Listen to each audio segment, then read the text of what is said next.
చక్రపురాన్ని వశీకరుడనే రాజు పరిపాలిస్తున్నాడు. ఆయన ఒకరోజు సభలో సభికులను ఉద్దేశించి ఒక ప్రశ్న అడిగాడు. యువకులకు వృద్ధులకు తేడా ఏమిటి అని.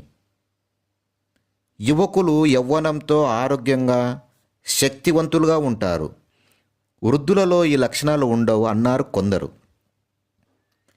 యువకులు తక్కువ వయసును, వృద్ధులు ఎక్కువ వయసును కలిగి ఉంటారన్నారు మరికొందరు.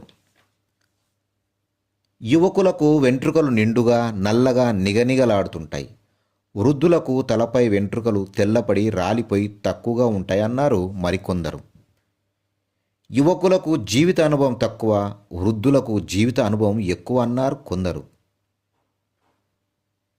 యువకులకు ఆవేశం ఎక్కువ, ఆలోచన తక్కువ, వృద్ధులకు ఆవేశం తక్కువ, ఆలోచన ఎక్కువ అన్నారు మరికొందరు.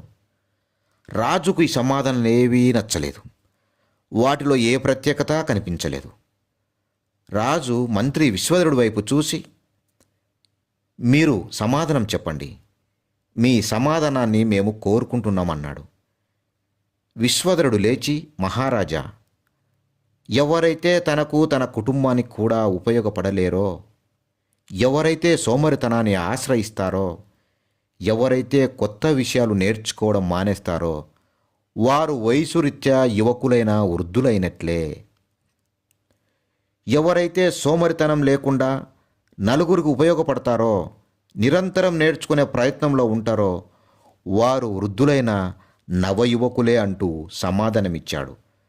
సభలో చప్పట్లు మారుమోగాయి.